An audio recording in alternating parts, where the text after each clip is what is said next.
I am an abnormal person. Wow. I'm not normal. Some people describe me as being mad. Every man that sleeps with a woman, research has shows that he leaves his genes in that woman. We are not old school. We are the real school. You're not old school. No, we are the real school. Church today is a mass production industry.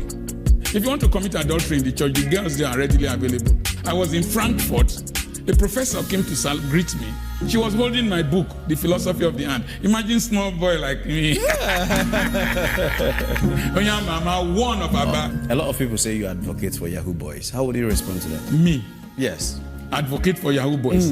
How? I read that in the comment section. It's a satanic verse. All right, hi, welcome. Thank you for tuning in. This is Moment of Bliss with Donald.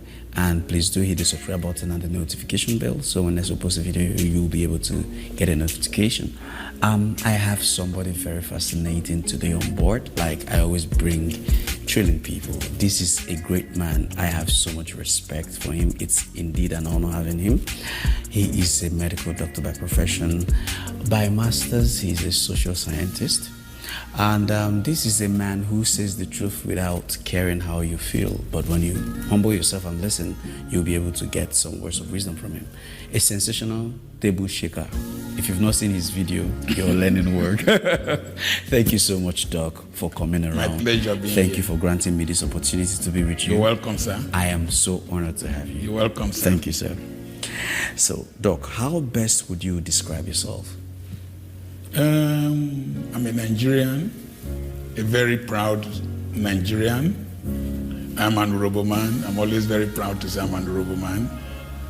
I'm a multifaceted person. I'm a medical doctor. I have a master's in public admin. I am an ordained clergyman. Whoa. I run schools. I have 2 beautiful schools, nursery, primary, secondary. Whoa. I farm. I farm on 40-something acres. Wow. I am into real estate. I'm an author of several books. Wow. I am a missionary. I do mission works to African countries, and my mission work is mostly to teach Christians about entrepreneurship. Okay. Because there's so much talk about prosperity without really seeing the reality of prosperity in Africa. So I took it upon myself that I will raise 1 million entrepreneurs based on the principles God had taught me. I've written several books. I'm a resource person to churches, to organizations and multinationals. And they are married. I've been married for 39 years. Whoa. And like as I told people, it takes stupidity to remain married for long. And I've been stupid for 39 years. I have 4 children. The eldest is a medical doctor, an orthopedic surgeon, and a trauma specialist. I have the second one, my daughter. She's married. She calls herself Apoki raised to the power 2. Whoa. And then she's the administrator of our schools, alongside my wife. I have a 3rd child who has a PhD in computer science. Okay. He's working in an Israeli firm in Europe. Wow. And That's great. gave me a grandson, beautiful grandson. He's married to a cardiologist. That's great. I have a last boy who is not yet married, has a master's in strategic marketing. I was sitting with an American girl in the flight from Frankfurt, and I was toasting the girl for my son. What? I am an abnormal person. Wow. I'm not normal. Some people describe me as being mad or crazy, But it's okay. but I believe that I'm just playing the role God has ordained me to play. That's I'm the happy doing madman that. role. Yes. by their own description. Yes. Thank you so much. This is a lot. He's a lot in one person. The right word that says is multifaceted individual and an abnormal human being. So, Doc, how would you react to the sexual marketplace of the young people today? I think that the average young person looks at sex as entertainment or recreation. Cheap sex is expensive because sex was ordained by God only for marriage and in marriage. Anything outside marriage is mutual exploitation. And marriage, sex is not an expression of love. Okay. After all, harlots have sex with their customers. They don't love their customers. If they love their customers, they won't make profit. Okay. And so sex carries a lot of responsibilities, like the outcome might be pregnancy, a human being that you have to prepare for. The other thing is that it can carry disease situations that can terminate your life if not properly managed. So I think that sex should not be entered casually. If not, you'll become a casualty. It should be taken very seriously. Sorry, say that again, sir. Sex should not be entered into or taken casually. If you take it casually, you become a casualty. Oh, that's the punchline. And as I used to tell people, don't let your erection determine your direction. Don't let your erection determine your direction. And the womb that will carry your children must have the mental capacity to carry your vision. That's heavy. If not, she will become a PLC, a personal liability concern. Damn. That's heavy, Doc. That's heavy.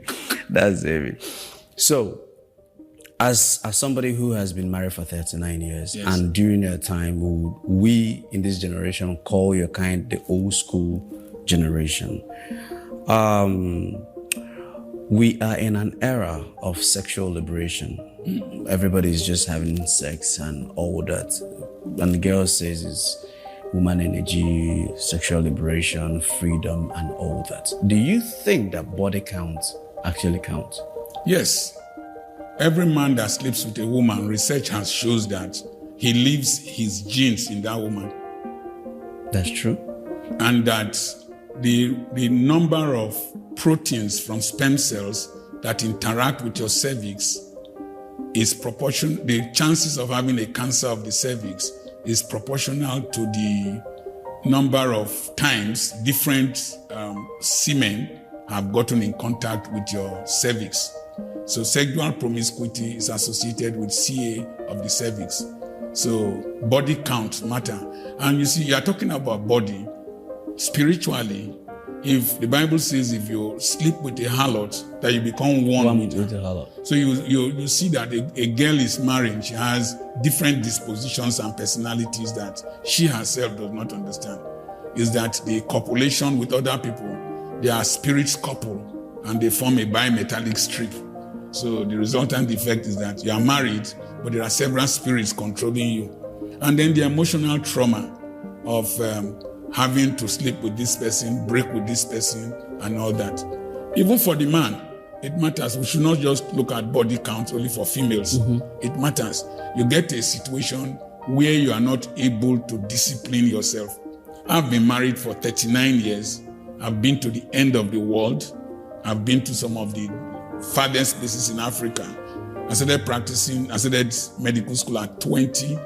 I started my personal practice at the age of 29. I was running a 40-bed hospital at the age of 27, and they were beautiful girls. I got married at 26. I have never kissed another woman. For 39 years? 39 years. Wow. Because I want to be responsible to myself, to my wife, to the youths who follow me, to those who watch me. We are not old school. We are the real school. You're not old school. No, we are the real school. And the reason why you've been faithful is because you want to be responsible to yourself, first of all. If a woman sees me, they respect me because they know I'm interacting with them not for anything. And I cannot strip myself naked for any woman. She's not worth it. I was in Dortmund and I was in the city center. People were coming to hug me, just salute me. One girl saw me, all said, one worried girl. I'm very excited. my son was with me, we were boarding I wanted to board a plane in Dusseldorf, and people saw me in the airport. Dr. Poki, our father, the man that says the truth. Then I got to Frankfurt.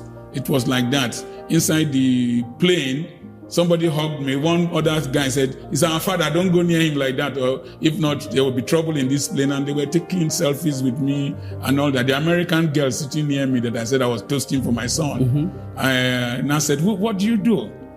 You look like a celebrity."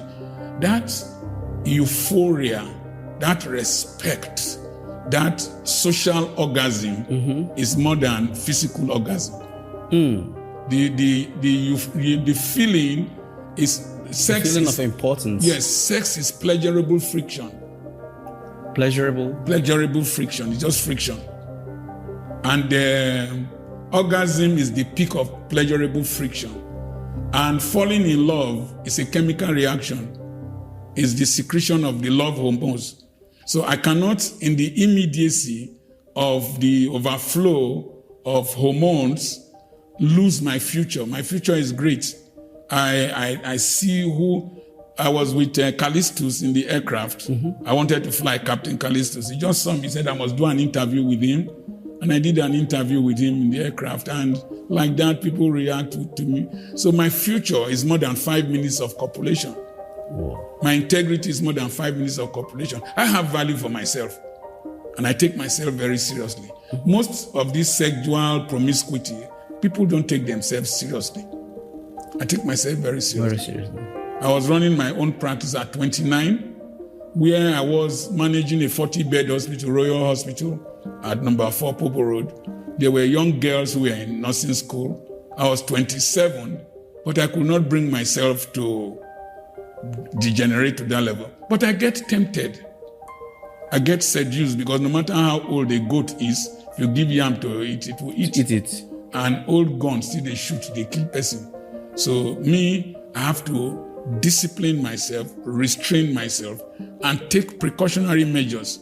What are the measures you took to save yourself from falling into such temptations? Number one, when I got born again, I grew up in a system that took that in the Aba area. I got born again under pastors that took Christianity very seriously. It's not this prosperity we are talking about now. Then we were using benches, but the power of God moved more than when we are using these padded chairs, because purity of soul and body was emphasized. If you committed adultery or fornication, you were excommunicated. They brought shame upon you. You were not celebrated, like as we are seeing now. So that environment where I grew up mattered in Igbo land. The next thing is that my father told me that any day you commit adultery, 1 year leaves your life. So I took my father very seriously. The next thing was that I have a responsible wife, a wife that has labored with me. I knew her when she was 19, I was 21. I told her I would marry her. I married her when she was 24 and I was 26. And she has built an economy with me, passed through a lot of challenges with me. It will be wickedness and the peak of selfishness for me to go and sleep with another woman. And then the consequences. If I sleep with one woman, and I was entering a hotel in Lagos, the receptionist was watching my video.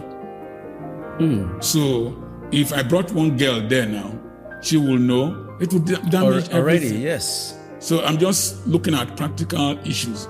And then this wife I have labored with, if I go and sleep with one girl, she'll go and deliver one child with table tennis bald head that will become a problem to my children that we have labored for. I don't like stress, you know. You don't like to mess things up. No. Just because of pleasurable friction. No, I practice delayed gratification. I'm wicked to myself. I'm wicked to myself. I discipline, I put myself under pressure so as to, I've not eaten any meal today. Wow. And it's about 1 o'clock or 2 o'clock because I want to keep this weight. I'm 65. In the past 40 years, I've not added more than 10 kilograms. So I want to remain trim. I want to remain active. I want to live long. So it's all discipline. It's all prioritization too. What are my priorities? This girl or the future, the glorious future that you have ahead of you? Yes. All right, Doc. You sold your hospital to start a church. Is that correct? Yes. To some extent, I will explain. Why? You see, I'm a restless person. That is, I get easily bored. With things. I don't do things because of money. I do things because of the sense of fulfillment, the joy it brings. So, number one, when I was in medical school, I saw a professor of medicine during Shagari's first advent. Mm-hmm. He was asking a businessman for money during the currency exchange. Mm-hmm. And I told myself, if you want to learn work, you go look your oga. If my professor, who is the peak of medical knowledge, is asking a businessman for money, mm-hmm. and my primary defect was money, not intellect, not intellectualism. I could be people call me professor. So I decided that I was going to be a businessman, mm-hmm. and that I will not practice medicine beyond the age of 40. So when 40 was due, that decision, like as I told Captain Callistus, you must live a self-prophetic life, P number one. Prophesy your future. I said 40, I will stop. I said I will be a global citizen, a global grandfather. And I just finished a tour of 5 or 6 European countries with my children. So I also told you, you must also live a phased life, phases. Medical practice, 40, that phase had gone. Everything became boring, and I needed to metamorphose into the next phase. Coincidentally, that was the time I was called. Whether I received a missed call, I don't know. Whether God called me, I didn't hear, or whether only me called myself, I don't know. But it got to a point, the demand for my ministration was more than the time I had in the hospital. And it's better to listen to God. So I had to sell the hospital because I like doing one thing at a time and focusing on it, unless I have somebody to delegate it to. So I went to Ughelli, and I started a church.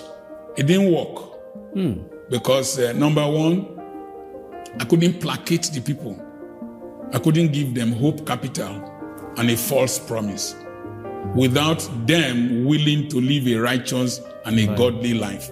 They wanted to be coming to church, see the manifestation of the glory of God, fall down, stand up, and all that. And you were not providing that. And I was not providing that. And I did. One of the last services, I provided that for them. But I deliberately held that back to let them know that I came to that town for a specific reason, to raise a new generation. And it became a failure. And I didn't have patience to stand with them and start doing all these pastoral gimmicks. Mm-hmm. And so I sold it, and I gave it out to Church of God Mission. I became a member in the same church. You submitted the church? Yes. I'm a member in that same church where I was general overseer. They used my building.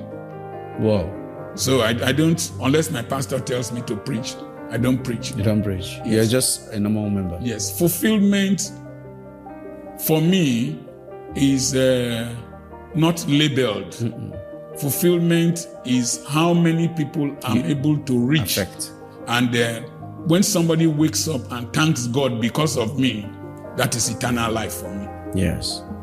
So, Doc, you're somebody who is vast, well-read, well-traveled. What do you think is the problem of Nigeria?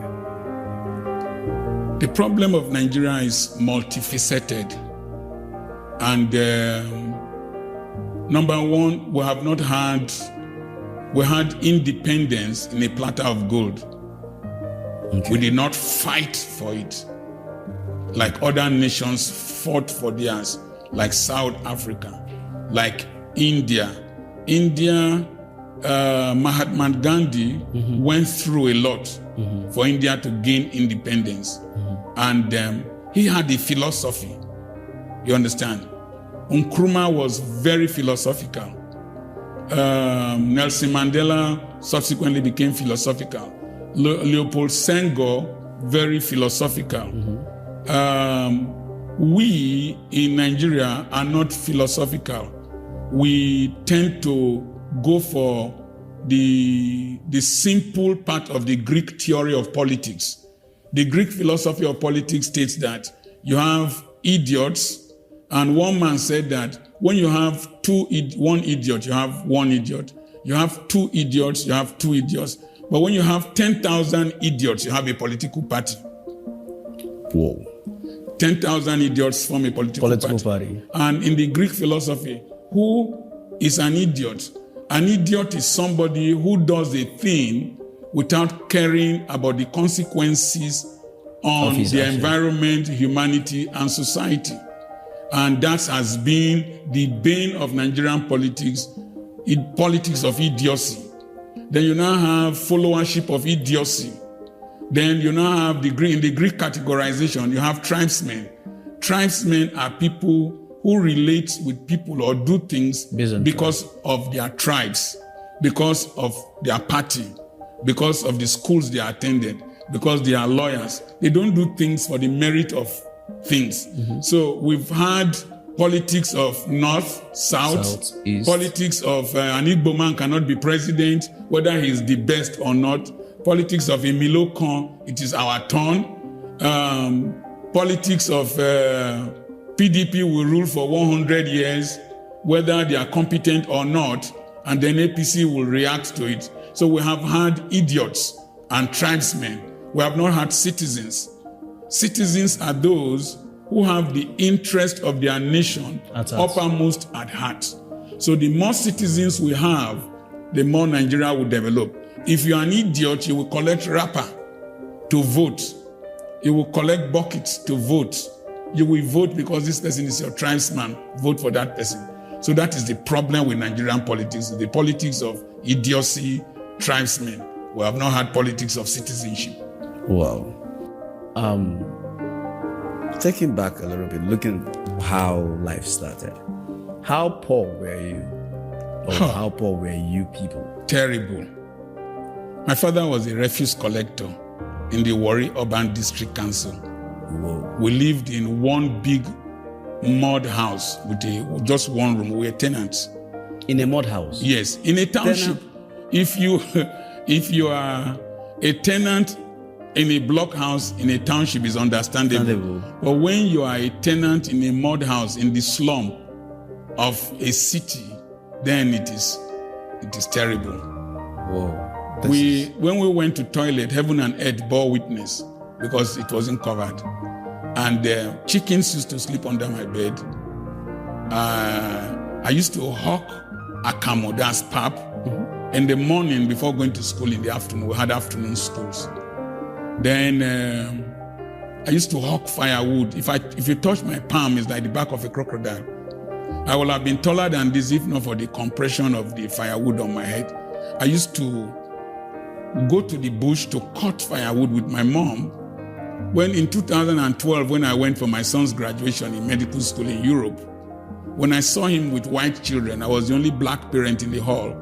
I started weeping because I remember during the raining season, when we go cut firewood, it would be raining from above, and the Niger Delta, there are rivulets called Igrogro. The water will reach you like this. Because I was small, it will reach my waist level. And you will be cold. And I will tell my mom that I'm cold. I will say, cross your leg. I will now cross my leg. Say, urinate on your body. I will now urinate on my body. The urine will keep me warm. But it also was beautiful. The golden colored urine will be flowing in the... So I could hardly pay school fees at government college, really. Thank God for social justice. And then when I went to FGC Warri for higher school, thank God for social justice. They gave us books at government college, really, and all that. Free? Yes. No, not free. We paid an amount, but they supplied the books because they bought from the publishers. They gave us uniforms. They gave us black shirts, gave us blankets, washed our clothes in the laundry, ate beautiful meals. We had a swimming pool in school. So, wow. But when I was to go to FGC for higher school, there was a day I didn't have passport photographs. So I had to cut group photographs that I took to make the passport photograph. Cut yourself out of it. And then I got to FGC Warri. I didn't have money to come back with taxi. I trekked back. And it was terrible. But the government provided social justice. That is, we had a fare. We were paying 80 naira school fees at FGC Warri. 80 naira. You paid 30 naira. Then I think you paid 50 naira. And they were giving us chicken. They were giving us Quaker oats. 80 naira. 80 naira For school fees. So, and the tragedy where I get angry is that those of us who enjoy these privileges are the same ones who are destroying this country. In those days, if you were going back home, they paid your transport fare if you were coming from the north, if we were coming from anywhere outside Warri at FGC Warri. The school pays your transportation. The school gives you transport money to go back home. In this Nigeria? In this country. So I had social justice. I had the privilege of schooling with the children of the elite in this country. I used to say this all the time. The secretary to the federal government of Nigeria, his son was in my class. We're sitting together, and they are still my friends till today. Wow. So I had social justice. So the poverty was such that in 1973, when my father retired, to pay 22 naira school fees, 22 naira, not 22,000. My father didn't have it. He went to meet one of his friends to give to him. The friend told him that, why did you put your child in a school that is elite and that you don't prevent somebody from having big teeth, but they must have big lip to cover it? My father had one blind eye. So I saw him cry and tears came from that blind eye. And I made up my mind that day that my children will have the best of education. That's why I gave them the best I could give to them. I started training children overseas more than 16 years back. So that's the story. Lived in a mud house. And among us who lived in the mud house, we've produced multi-millionaires. There's a man called Lee Engineering, has a group of companies. Lee Engineering, Limon Ikpia. Yeah. I was his father's doctor. We grew up in the slums together. Today, he employs expatriates. I was in his castle recently, and we were narrating how his father was a night watchman. My father was a night watchman. My father would close from the Warri North District Council and go for work, and go, not only go for night watchman, he will patch the mud houses during the day. Then he will go and do night watchman till morning. And I saw that struggle and I made up my mind I had to be a success. This is another level of poverty. Yes.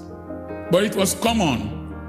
It was common. It was common in my days around that vicinity, but we were the lower echelon, yes. But my father had a vision. He said I would be a medical doctor, like Dr. Stevenson, who was the medical director of the Warri Hospital, where he used to go and gather refuse.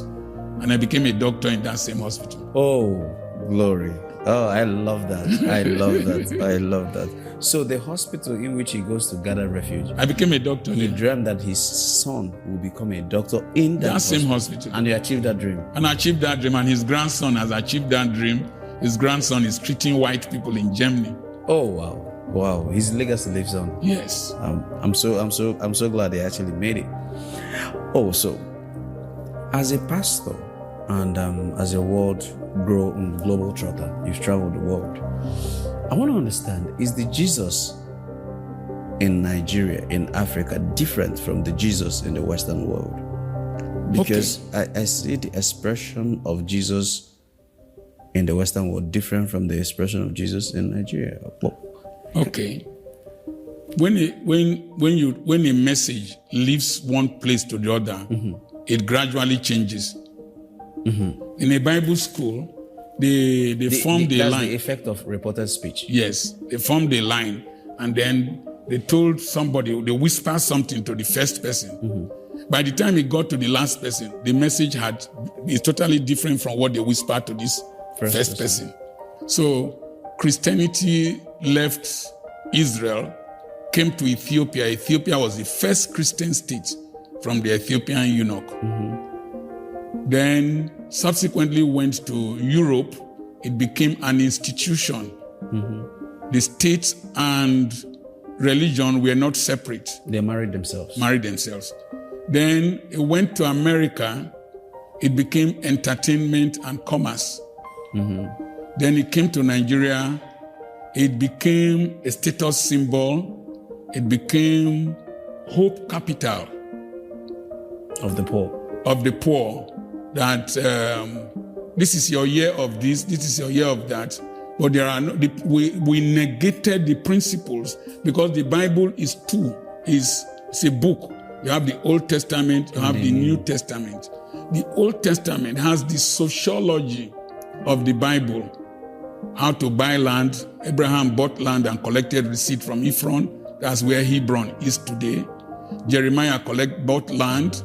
The woman, the Shunammite woman, had property, and when she came back, her tenants were evacuated, and she had collected her rent. Isaac planted in the land, not gave offering. He sowed in the land because his father bought land, dug wells. You understand? And so there are key principles in the Old Testament that we negated and concentrated on the spirituality of the New Testament, negating the fact that we in Africa, in Nigeria, we are still an agrarian community, or a community quite like the Old Testament days. So we took American Pentecostalism, bastardized it here. So the Jesus is the same, but there is dispensational relationship with a message. Okay, if you see that in the time of Elijah, Elisha killed slaughtered his 6 yoke of oxen to go into ministry. But in 2 Kings chapter 4, Elisha was now asking the wife of the prophet, what have you of sale value in your house? That is, the man Elisha went into FULL time ministry.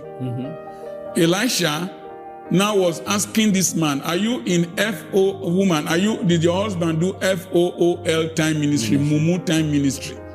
In this dispensation we live in, we can't run ministry the way the people before us ran it, of just depending solely on the people to give. Today we have donor fatigue. The people are tired. They've given and given, they've not seen results. And then the people who are giving are not seeing the improvement on their lives, but they are seeing the improvement on the life of Dr. Apoki and his friends. And then they have started questioning. And it is the questioning that is making Jesus look different here. And in the process of preaching the gospel, thinking that the rapture was coming very fast, we did not emphasize the things I said earlier on. You understand? And then the people now are questioning, where has this taken us to? Just as they questioned Jesus, after we've left all this, what is our own benefit? So Jesus gave them an answer: you will get here on earth, then eternal life. But we are concentrating more of what the people can get here on earth. We are no longer teaching about eternal life. And then it's like a commercial transaction. And people, let me say this. People say, I attack the church. I don't attack the church. The church is a heavenly gathering of saints. What we have, the four walls, is an organization. It is not an organism. And so what we are pointing out are the wrong steps we are taking. And the wrong steps drive people from Christ more than what I am saying. I'm a Christian, though I don't pastor a church now. You used to pastor before. I pastored. Okay, so why do we see? I want to understand why here in Africa, when we pay respect on reference to our ancestors, it becomes witchcraft. Why is it so? If you are a Christian, ancestral worship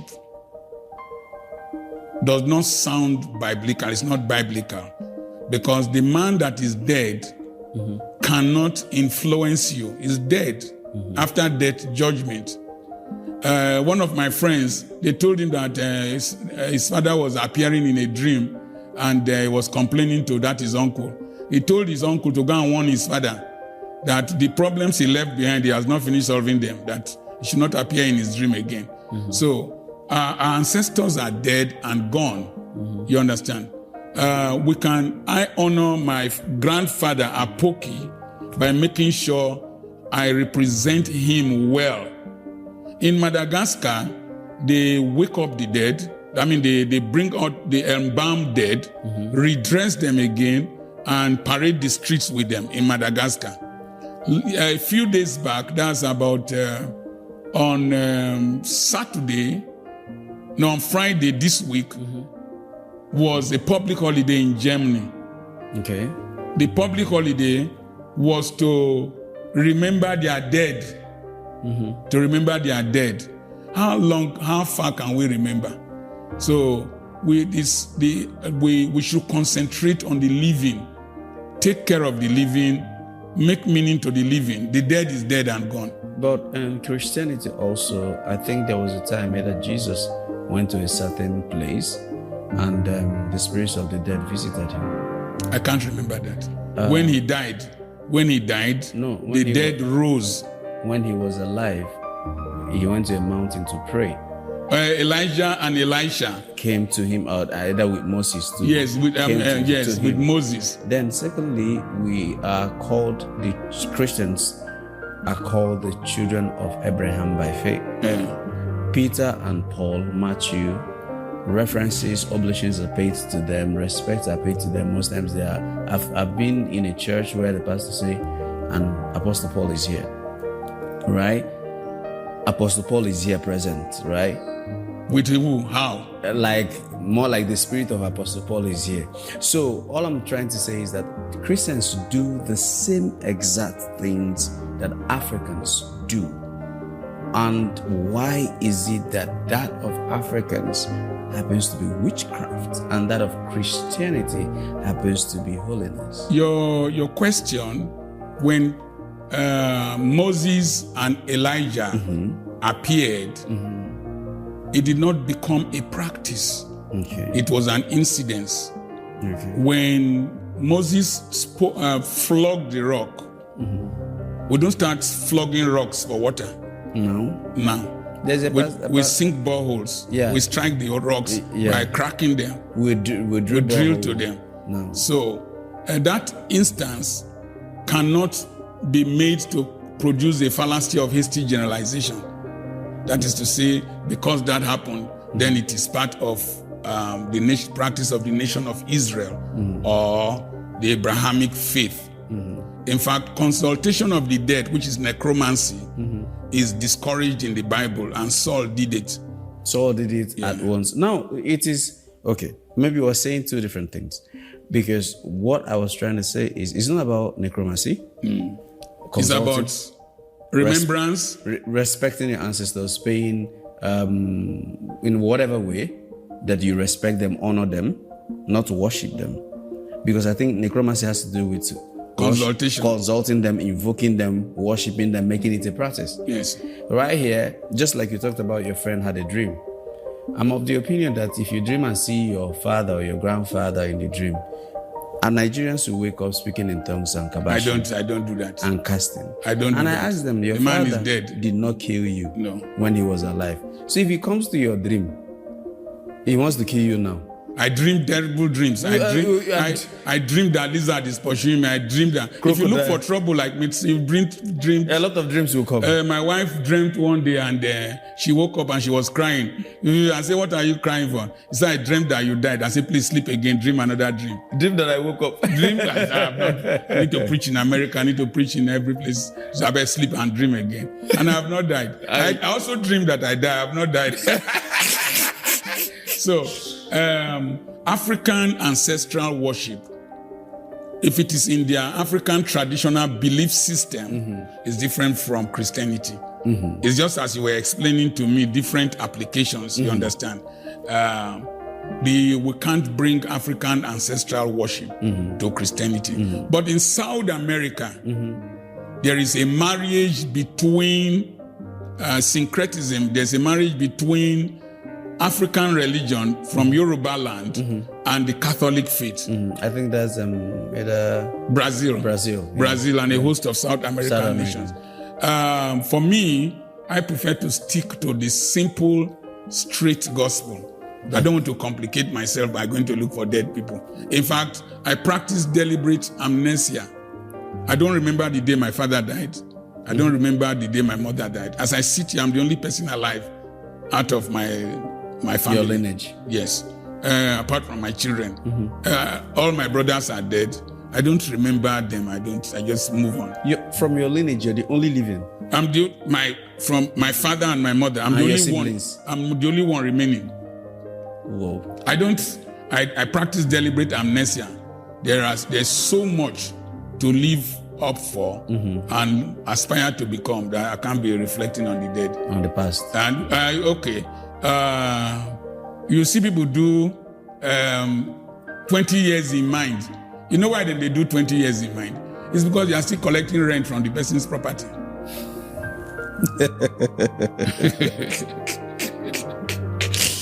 All right. So there is a social activist that said that VDM is a necessity.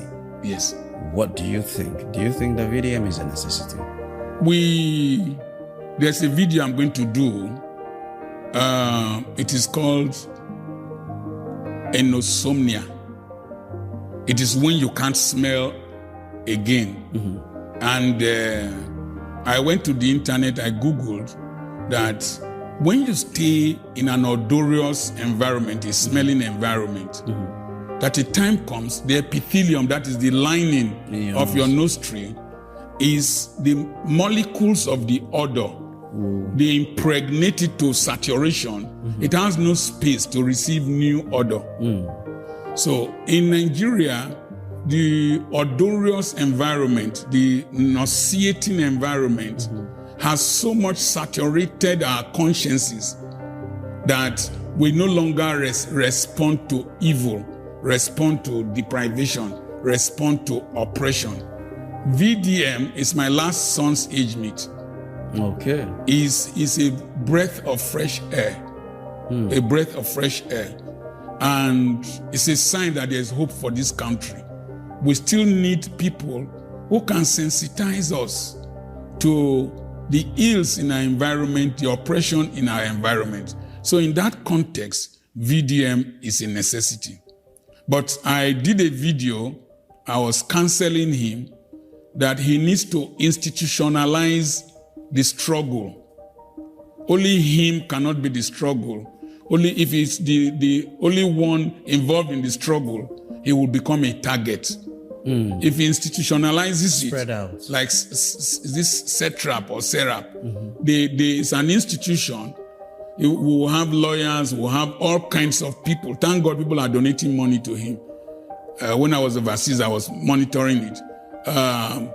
He can have an organization. He's the leader of the organization, but the organization speaks as a corporate body, so they don't attack him alone. They don't try to, because corruption and evil will always fight back vehemently. So it's a necessity, but we need to institutionalize his struggle.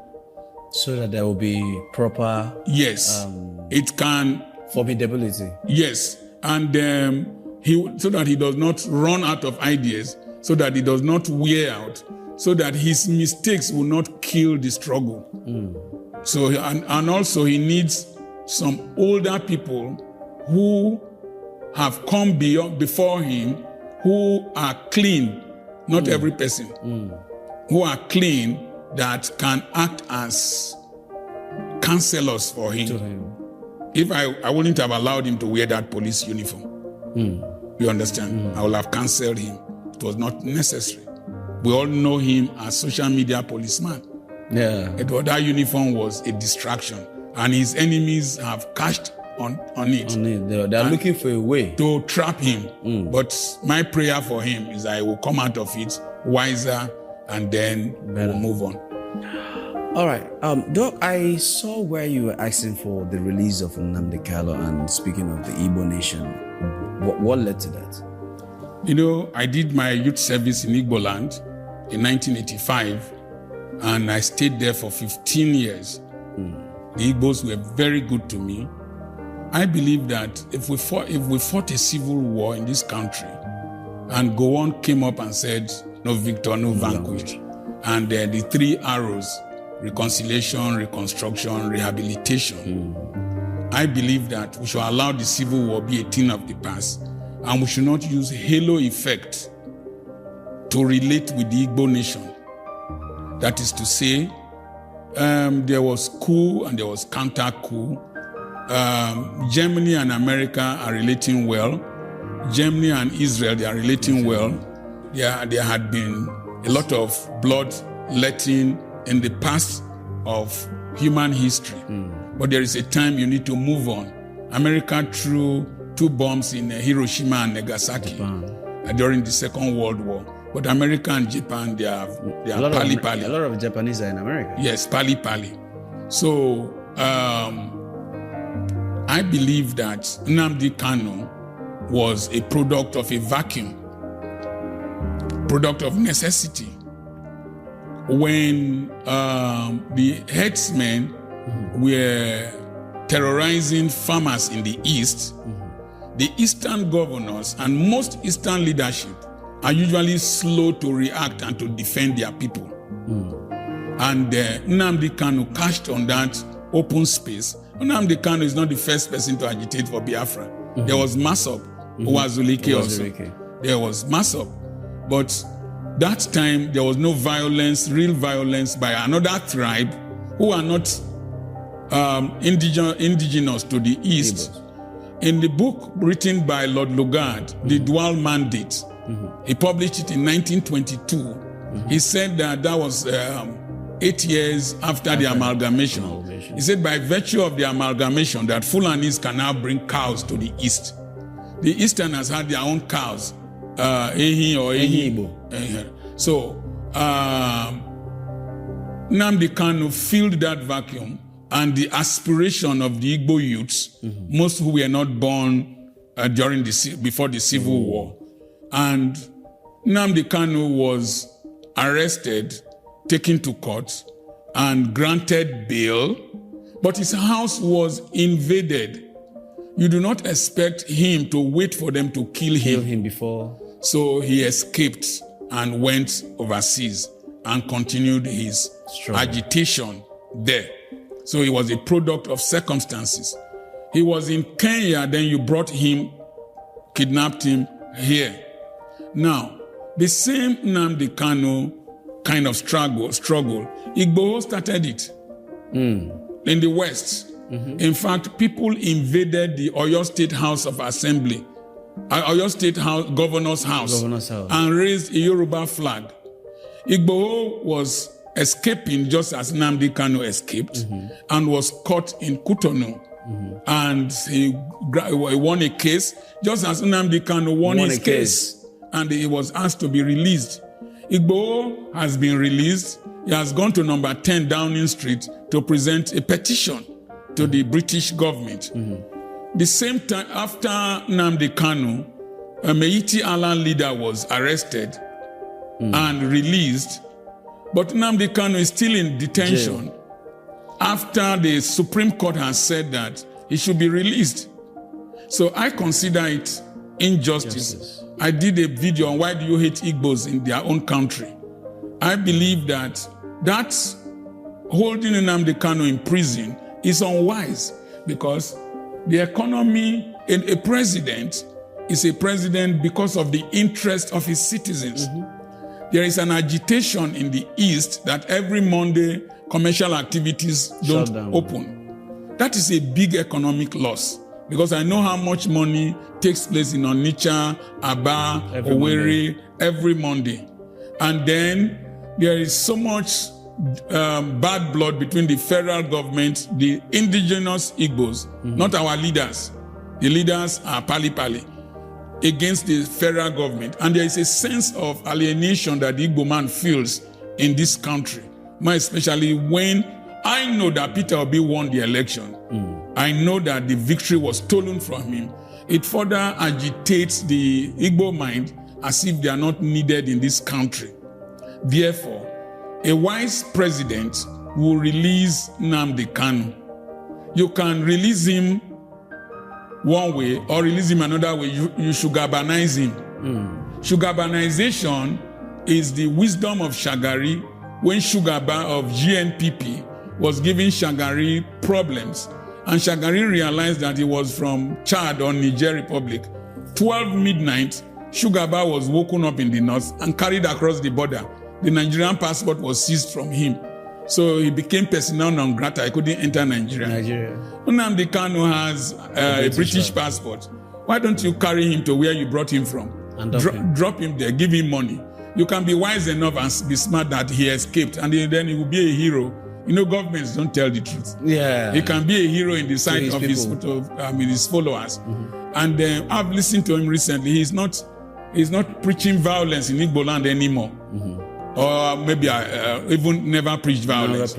So I believe that releasing Nnamdi Kanu will bring peace to the East, will bring reconciliation to the nation, will bring acceptability to this government that most people feel that he didn't win the election. I think it's just wisdom. It's not every fight you fight.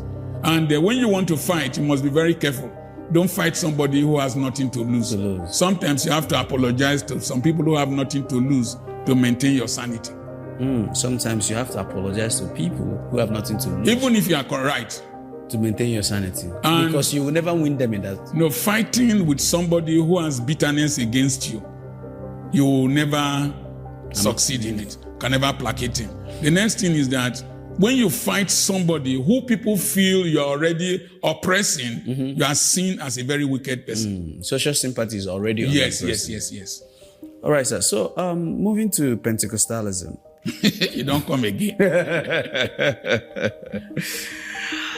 Few months or few weeks ago, there were trends of testimony that made virals. Yes. And a certain mantra became, I am a chosen, are you a chosen? And that trend went on with that. Do you think, and it's just because this one was the one that trended and we've seen a lot of practices in Pentecostalism. You're trying to say, what do you have to say? Because you were a former Daddy G.O. and currently a pastor, an ordained man of God.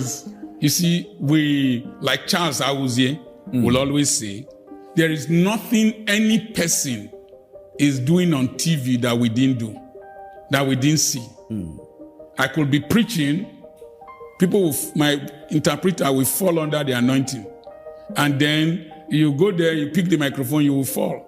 If you hold me, if I say Jesus, you will fall. But people were falling, and they were not changing. I had to do a review. If you do a review of the testimonies in the Bible of the miracles that took place, none of the persons who had a miracle amounted to anything. Even Lazarus that was raised from the dead, he couldn't write a book about the land of the dead. The dead. We will have known how the land of the dead. Yeah, because Lazarus would have given us a report. And I heard his voice from the dead. And I heard from the dead. And I was in the dead. You will say that there were no writings there. No, Josephus was writing. Tertullian was writing. Most of those who received miracle. The person that wrote about Lazarus was writing. Yes. The miraculous is an intermittent intervention of divinity in the affairs of humanity when humanity is helpless and confused. That Jesus multiplied bread did not prevent people from opening bakeries. So an undue emphasis on the miraculous, it is an attempt to over-glorify yourself, to over-publicize yourself, and your denomination and the ministry. The time of Jesus, when he healed people, he told them not to tell any person. Then why are we bringing our own to television? It is an aberration. It is not normal. There is no humility in it. There is self-aggrandizement in it.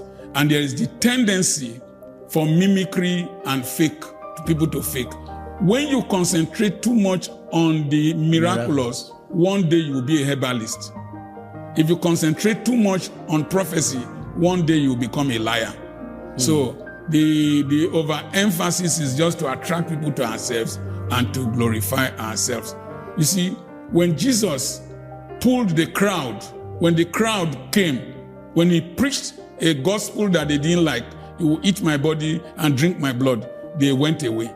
Sometimes the attempt at gathering crowd is just to glorify ourselves and maybe financial gain. Aggrandizement. So, aggrandizement. I think that the overemphasis on the miraculous is distracting us in Christianity. And when you attach miracles to particular things, maybe an apron, anointing oil, you just, Dr. Apoki gave me his handkerchief, and all that, it's idolatry. That's another jujuism. It's another. So, Doc, what about Nigerian pastors and money? They're like 5 and 6, and it has really discouraged a lot of people who maybe were in church, their faith were sparking, but then you see a pastor use his holy hands, in quote, and lay on a criminal who is either a politician embezzling public fund. Yes, sir. And tell him, the Lord that has blessed you to bring this will do more. How would you respond to such actions? Number one, on a fair note, the pastor is not the DSS to know whether the person stole the money. No, Doc, in a situation whereby I was your member, and all of a sudden... I've heard testimonies. I've heard testimonies like that. The people subsequently became charged for corruption. Overnight. Yes. They made me a commissioner. Yes. And I'm sowing seed of 50 million. Don't go into details so that it will not be associated with any person. Let's just do a blanket discussion. Now, I know a bishop, an Anglican bishop. A governor carried a trailer of rice to him. He told the governor, I didn't ask for rice. I am not hungry. And they left the rice. They told his church members to come and collect the rice. You understand? So it is true that we need money to run ministry, but hunger will not make you eat what you forbid. So we should be more discreet in ministry, because some of our leaders have said statements concerning each administration that turned out to be the reverse of what we are experiencing from those administrations. And so we should be very careful how we fraternize with politicians. They are not our enemies, they are our members. We should be very careful. If not, we will spoil the meal by the message, by over familiarity with them and over fraternization with them. Doc. Yes. Do you think that men and women are equal? Sir, in the sight of God, there's neither male nor female. Okay. It's in Galatians, I think, 3:16. A man is Ish, a woman is Aisha. A woman is a womb man, womb. So, equality in the sight of God and in the sight of the law, they are equal, but they play different roles. It's like the dollar and an equivalent sum of naira. They are not the same currencies, but in value transaction, they are equal. But in number, they are not equal. No, in value transaction, they are equal. They are equal. But in number, that is the number of notes that will turn to naira. I mean, a dollar. It also depends on the dispensation. There was a time dollar was lower than naira. Yeah. So $2 was so equivalent. Using naira and dollar might not be a good example. But the main message is that it is the value in the sight of God, the value in the sight of a man, and the sight of the law. Talking about equality, I would rather think it from the prism of thought that it's not about value, because if you're looking at value, women bring tremendous amount of value. Men bring tremendous amount of value. To each his own, right? But I'm talking about, you see the feminism that is going on, the social ideology that has been spearheaded, that is going on about equality between a man and a woman, which we have seen the result at effect. On that premise of thought, general equality in the marketplace, in the workplace, then at home, which is where it is the capital thing. do you think that a man is equal to a woman or a woman equal to a man? Not from the size of creation. You have separated the question into two parts. Angela Merkel of Germany was such a good chancellor that when she left office, the German community decided to clap for 6 minutes for her at an agreed time. She had a husband. As a chancellor, she had exceeded what her husband has achieved. But being married to that man, answering the name of the man, her achievement is also the achievement of the husband.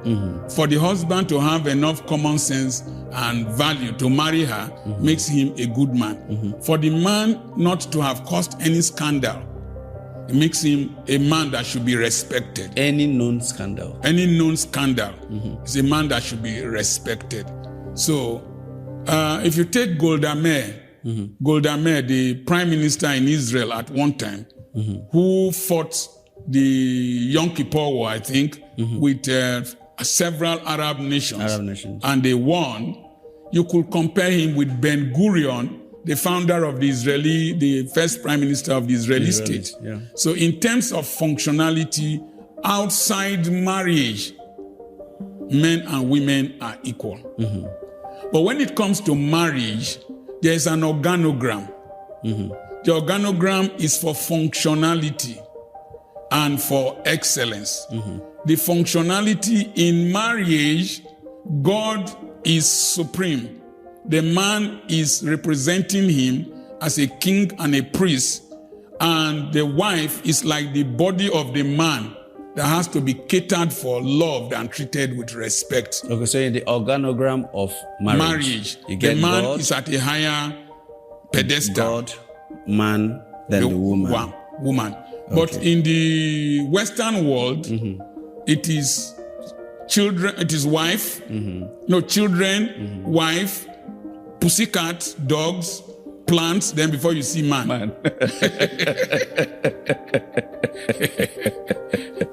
So, but let me also tell you, if you want to be a feminist and you don't want to be under a man, don't marry.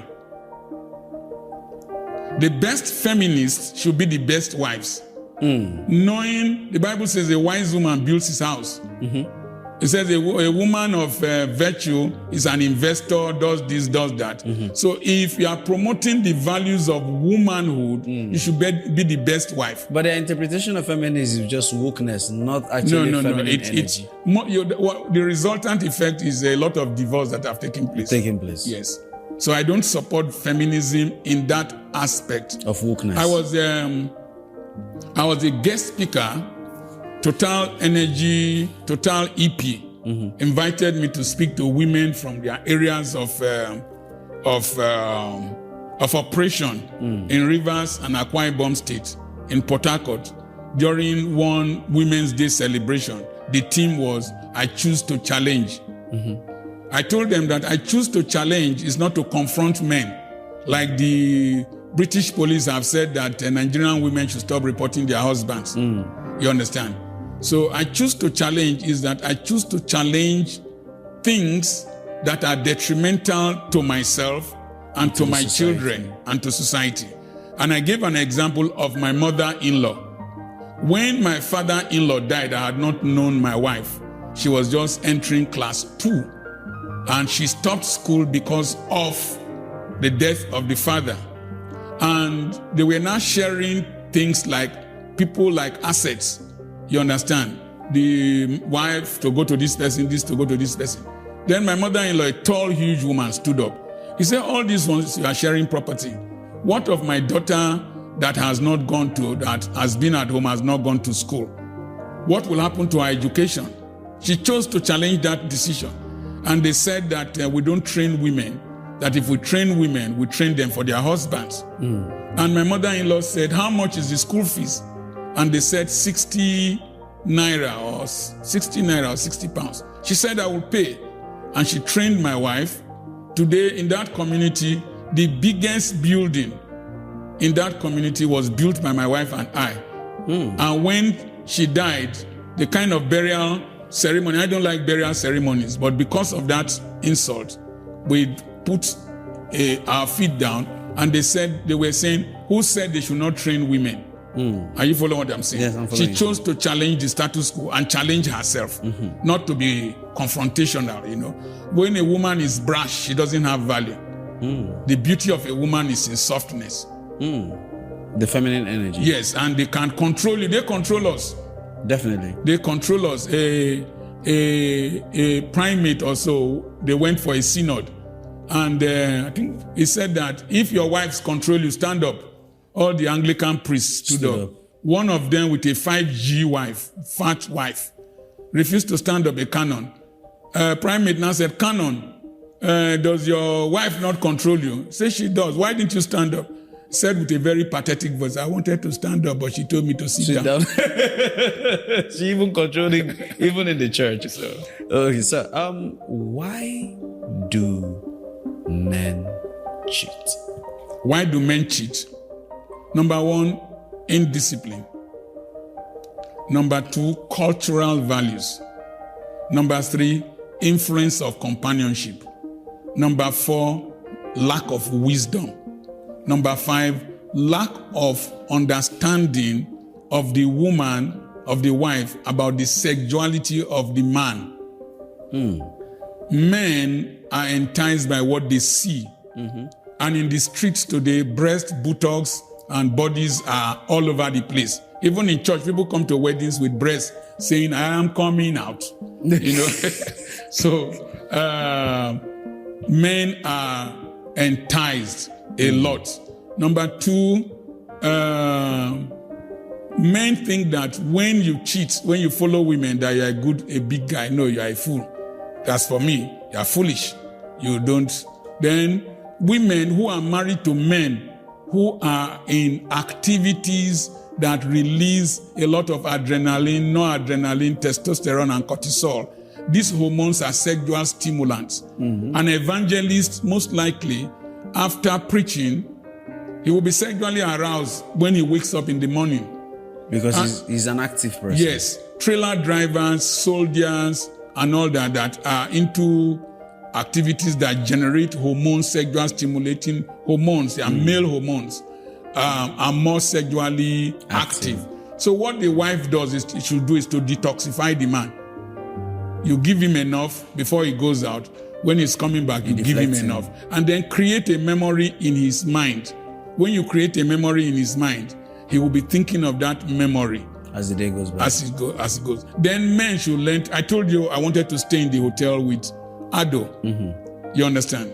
And then I have chaperones. I have people who stay with me.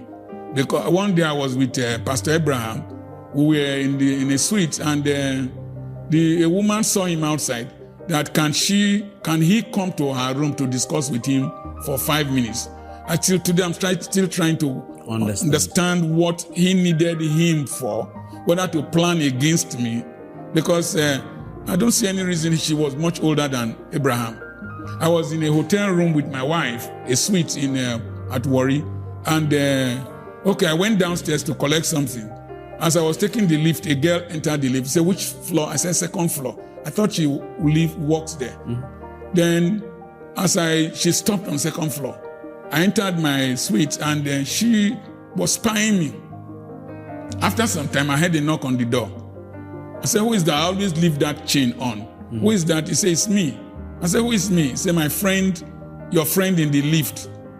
What can I do for you? He said, your room looks fine, because everything in the room was bluish, with bluish light. I said, no, you can't come in. My wife is here.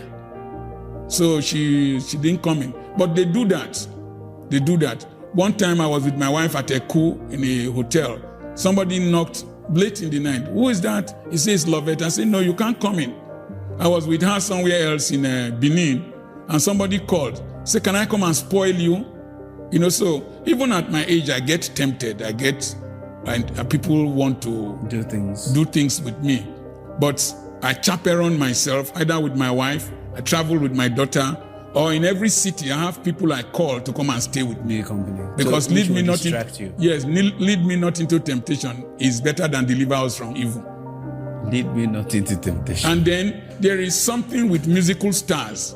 When you finish singing and you finish performing, the dopamine level It's high. is high. Then suddenly it starts dropping, and you need another high To maintain it. Yeah, sometimes it's either drugs or women Or women. or cars To maintain. to maintain it. So that's why men cheat. And then some of them are just wicked people. You can do everything I've said, they will still sleep with house girl. They are narcissists. They only think of themselves. They don't consider the feelings No, of the they next don't person. take the feelings of others. All right, sir. Young people who are going into marriage, Yes. what advice do you have to them who are rushing into marriage? You don't rush into marriage. You mature into marriage. Don't mind we, the older people, who always tell you, are you married? Marriage is like a secret cult. Those who are in it are thinking of a way to come out, and they keep encouraging others to join. Marriage is like pepper soup you cooked for yourself. It's not the way it is sent in that it tastes in the mouth. When you put it in the mouth, sometimes you sneeze, sometimes you shed tears, sometimes you see bone. You need to drink water. So I advise people that marriage is not love. Love, as I said earlier on, is a chemical reaction. Marriage should be for the following arrows. Arrow number 1, responsibility. Arrow number 2, relationship.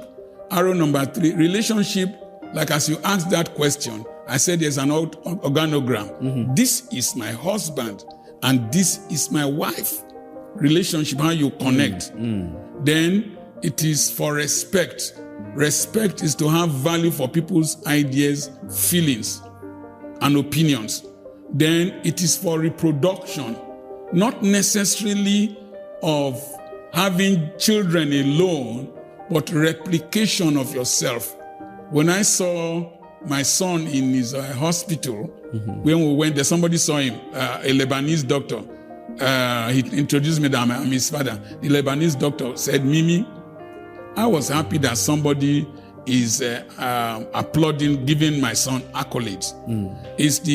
My daughter will tell you, I am Apoki raised to the power. 2. Will tell you, I'm not called though. It's my father that is called. If you mess up near me, I show you fire. So I have been able to replicate myself. And then the relationship is not only between yourselves, another arrow. Relationship between God, between yourselves, between your children, between society and the future. That's perfect. So you don't just marry, as I explained somewhere, that you don't marry curves because we are doing BBL now. We'll enlarge this, enlarge that. No, those ones have expiring date. But the brain of a woman has no expiring date. When you marry character, capacity, competence. How does this person complement me? Are you following what I'm saying? Then before copulation comes in. Before copulation comes in. But in these days, we have copulation. We put the horse before the cat before the horse. So we are running backwards. Because you will get tired. Definitely. If you reach this age bracket, this engine does not work like before. Whoa. There's one vehicle called Bedford in those days. Before you start it, you have to put one rod, then you turn it. This age bracket, that animal in between my legs that is not born again, is the only creature that walks with the head upside down. You have to twist it, anoint it with oil before it starts. And once it starts, after a few minutes, it's singing, I surrender all. So it is not copulation that is the uppermost in marriage. It is essential. It is the oil of marriage. But cars don't drive on oil alone. They also need water. They need water, they need petrol, they need tires. That's great. What a way to say that. Okay, so we have a mantra going around within the Christendom. It says, what God cannot do does not exist. And yet Nigeria is the poverty capital of the world. Why haven't God done that also? You see, I don't like generalizations. I studied logic in higher school. The fallacy of hasty generalization is something we should be very careful of. You understand? Yes, sir. And we must not. The first law that God gave to man is not the 10 commandments. It's responsibility, walk the land. So number one, it is our responsibility to change this nation. It is not God. It is we that will change the nation. Number two, if you are willing and obedient, you will eat the good of the land. So we need to have the will and obedience. And obedience to what? The Bible says that if my people who are called by my name shall turn from their wicked ways and seek my face, I will heal the land.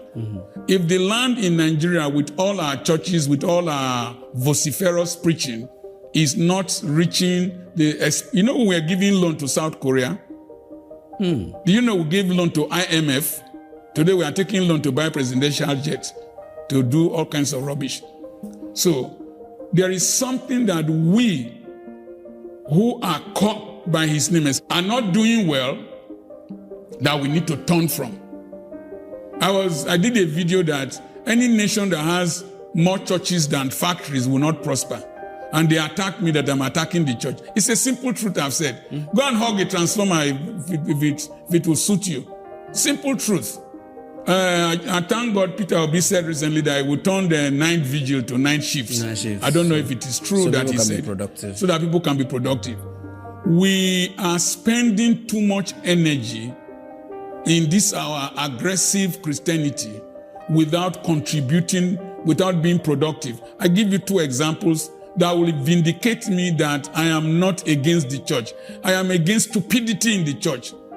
The Onitsha Diocese of the Catholic Church has 5 hospitals, big hospitals. Just like 60% of the bed spaces in China, in Germany, are owned by the Catholic Church. Just like Caritas and the Catholic Church has the biggest social service and health providers in the world, more than any government. Just like the 10 biggest hospitals in America are faith-based hospitals. Are you following what I'm saying? Yes, sir. So, just like the Nnewi Diocese of the okay, let me finish with the Onitsha Catholic Diocese. They have schools. They are into oil and gas. They have hospitals. They have so many things. Just like the Nnewi Diocese of the Anglican Church. The Nnewi Diocese of the Anglican Church sells rice from their farm at a lower rate than the prevailing rate. They have printing press. They have all kinds of things. Industrialization. They have farms. They have schools of nursing. They have computer training centers and all that. That's the Nnewi Diocese. In 5 years, they achieved that when this new bishop came in. Then, just like the Maris brothers in Uturu, they have tractors, they have a hatchery, they have poultry, they have a hospital, they have a school in Uturu. So all the birds, all the day-old chicks that were bought in Uturu as at the time I was supplying them fish meal, were from the Maris brothers. It's a Catholic organization. So the missionaries came with Onitsha Hospital. They came with Baptist Hospital Eku, Bishop Shanahan Memorial Hospital, Urakpan Hospital, several hospitals. They came with Hope Waddle and all that. So the church should concentrate their energies not only on praying, shaking your head like a concrete mixer. They should concentrate on productivity and at the same time spirituality. The blend will do very well. Then I want to say that those who built America were Christians. Princeton University, the president at one time was Jonathan Edwards, the man who preached sinners in the hands of an angry God. And people thought that the earth was going to open and swallow them. And by the time he died, his children, grandchildren were big men in America. Harvard is named after a pastor who donated his library. And so we must start playing roles. People will now ask me, Dr. Apoki, what role are you playing? I run 2 big schools and I employ more than 100 people. I farm. I am building a polytechnic. I'm opening a totally new city in my real estate with people from the diaspora buying land and whatever. So I'm contributing my own quota. I'm giving loans to What would the city be called? the city, Glory Land City. Why Because not? a pastor who lived in that forest before I started buying. I would have preferred Apoki City. No. I have so much that people will remember me for. I was in Frankfurt. A professor came to greet me. She was holding my book, The Philosophy of the Ant. Imagine small boy like me. Mama, one of Abba. Doc, can a woman be satisfied? A woman, it depends on the area of satisfaction. I just wrote a book titled Understanding Women. Okay. The first mistake in the Garden of Eden was, I want to be like. Eve wanted to be like God, which was a satanic thing in heaven. The first thing that Satan wanted was to damn God, was to replace God. So I want to be like. You will see the fashion trends of women. The African hair is so nice, but we are struggling to tie Brazilian hair on our heads. You will have your normal color is not there. You want to bleach it to become fairer. The Botox God gave to you, you think that the bigger the better. You don't know that the bigger, the more terrible it is in old age. It becomes like Mercedes Concorde that carries cement, and your knees will start aching. You want to enlarge your breast. You don't know that when the children finish sucking, then they will bow down, they will dobale. Then your fingernails are fake, your eyelashes are fake. There is an inherent dissatisfaction in the ungodly woman who is not born again in wanting to be like. But we see a lot of women like that you've explained in church. In tongue speaking, born again. Church today is a mass production industry. You don't have new converts class. Somebody just comes in because he has money, she's becoming pastor's wife. The husband is becoming a pastor. They don't have a process. So I think it's something Ravenhill that wrote the book. He said that Christians we are producing today are mass production Christians. So you don't say because they are in church they are Christians. You understand? Yes, after all, if you want to commit adultery in the church, the girls there are readily available.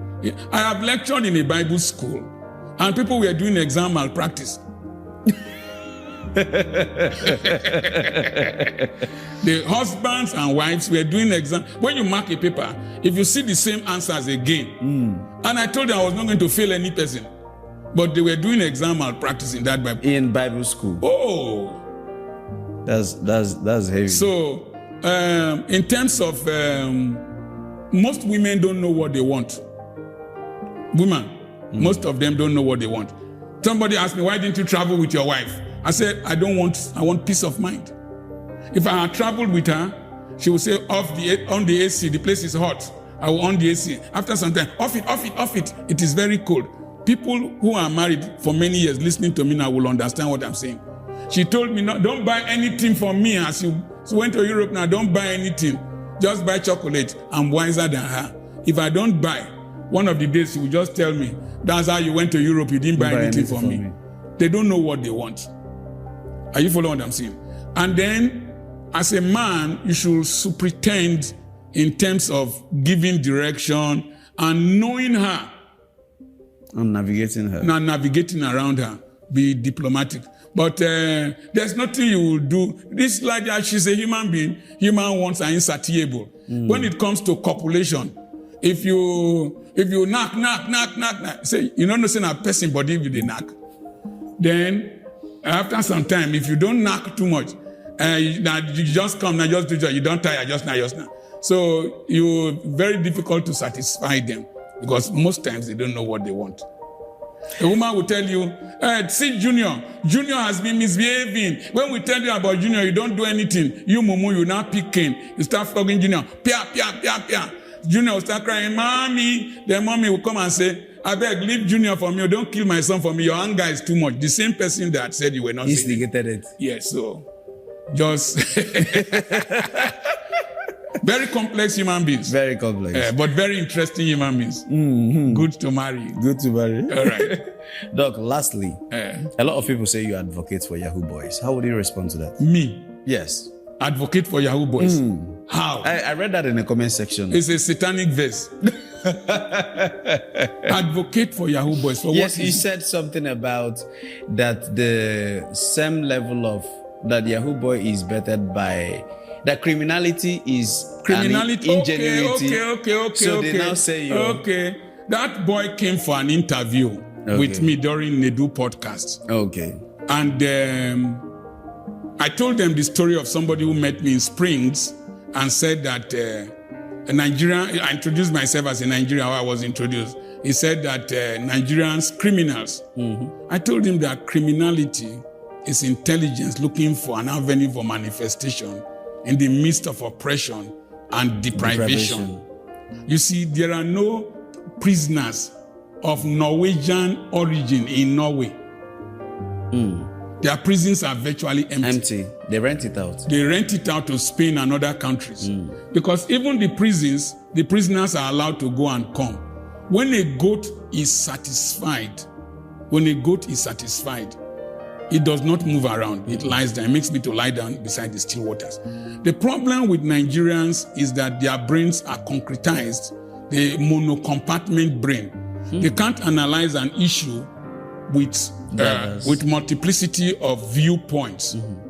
A lot of this Yahoo was not common when, in those days, when you finished medical school, they will come and teach you how to drive. A car is waiting. How much was Beetle? 3,000 something.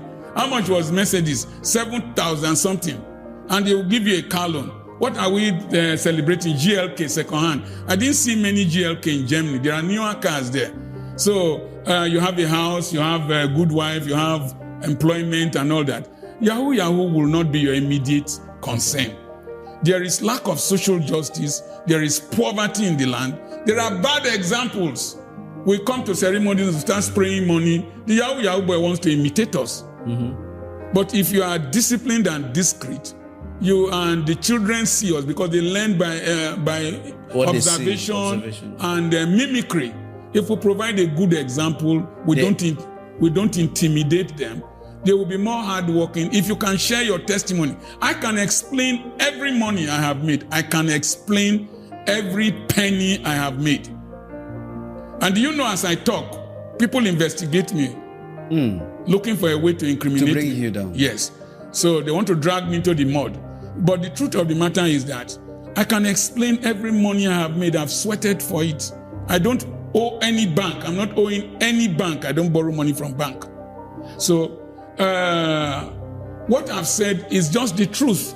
But it will be very wicked and criminal for somebody to say I'm advocating for Yahoo boys. I don't like Yahoo. My children don't do Yahoo. I don't support Yahoo. And whoever thinks I'm advocating for Yahoo, they disturb my sleep. Thank you so much. You're welcome. My pleasure. Thank you for this great opportunity. My pleasure. I feel honored having you. If you invite me, I will come again. Thank you. Sure. This is not your only time you will And come I'm again. your friend, Dr. Charles Apoki. You can follow me on YouTube, Instagram, everywhere. And all that. God bless you. God bless you. Thank you so much. And thank you, listeners and viewers, for watching. Hit the subscribe button and the notification button. And just know that I believe you've learned one or two things from Doc. He's always an encyclopedia of knowing things. Thank you and God bless you. Bye for now.